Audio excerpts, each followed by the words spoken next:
Du bienheureux Don Colomba Marmion, le Christ vie de l'âme, suite, chapitre 6, notre croissance surnaturelle dans le Christ, 5e entretien.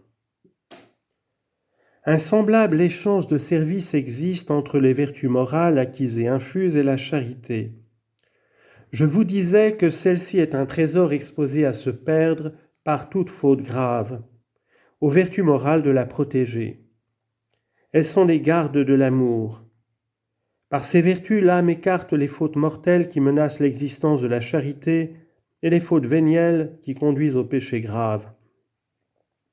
Cela est surtout vrai des âmes qui ne sont pas encore très avancées dans la vie intérieure et chez lesquelles l'amour n'est pas encore parvenu à ce degré éminent qui le rend fort et stable. Une de ces âmes reçoit notre Seigneur dans la communion. Cette communion est fervente.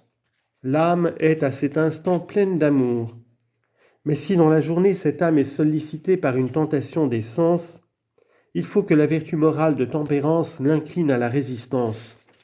Autrement l'âme consentira et l'amour sombrera. De même, si l'âme est tentée de colère, il faut que la vertu morale de patience, de mansuétude surgisse alors pour la pousser à accepter une humiliation. Sinon elle se laissera aller à la colère, à la vengeance, au risque de perdre la grâce sanctifiante et avec elle la charité. Il n'y a pas que le péché mortel qui menace la charité.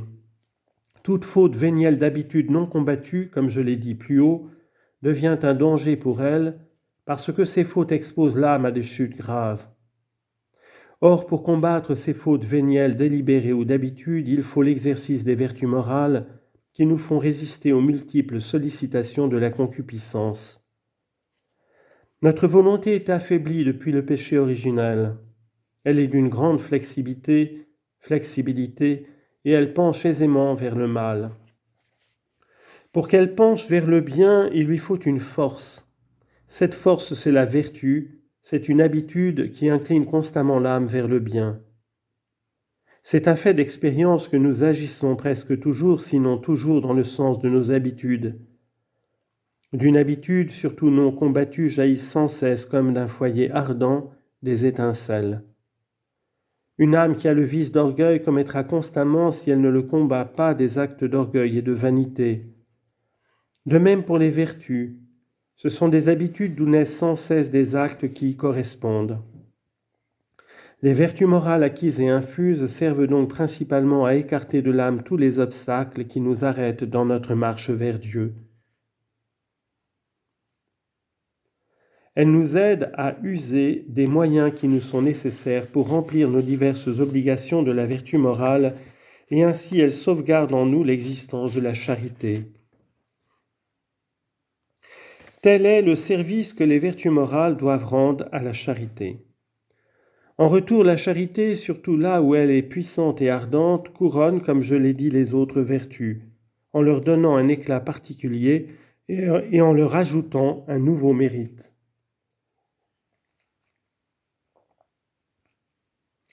L'influence de la charité va même plus loin. Elle peut tellement commander l'ensemble de nos actions qu'au besoin elle amène l'âme à faire naître, pour ainsi dire, les vertus morales acquises. L'âme poussée par la charité accomplit peu à peu les actes dont la répétition produira les vertus morales acquises.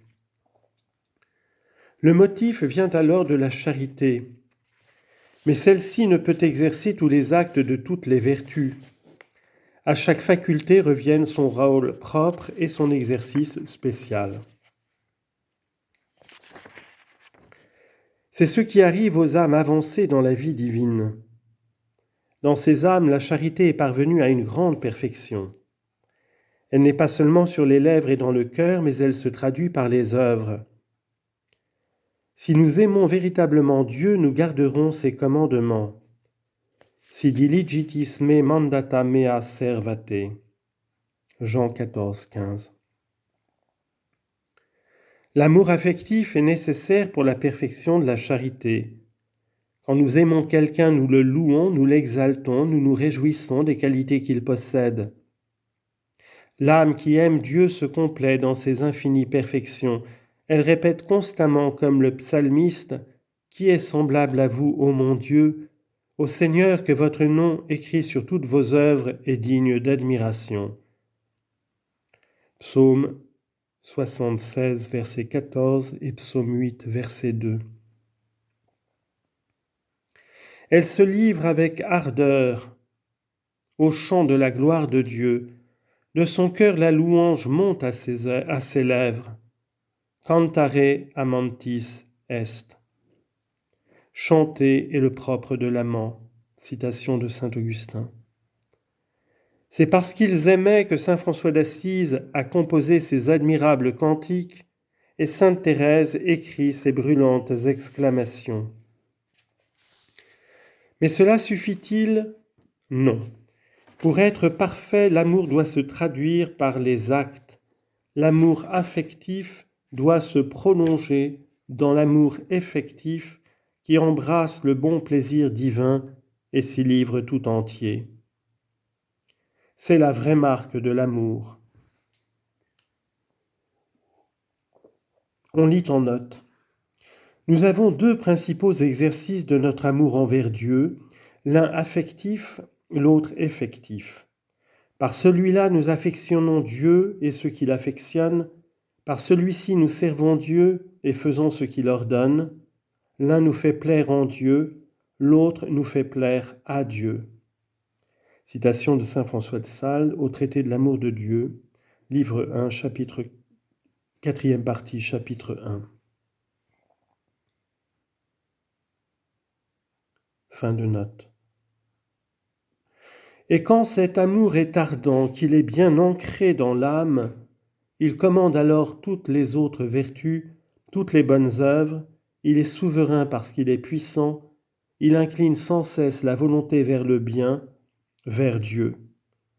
Il se traduit par une constante fidélité au bon plaisir divin, aux inspirations de l'Esprit Saint. C'est à ces âmes pleines d'amour que saint Augustin a pu dire « Dilige et quod vis fac » « Aime et fais ce que tu voudras » dans son commentaire sur l'évangile de Jean, sur la première épître de Jean. Parce que ces âmes n'admettent plus que ce qui plaît à Dieu, à l'exemple du Christ Jésus.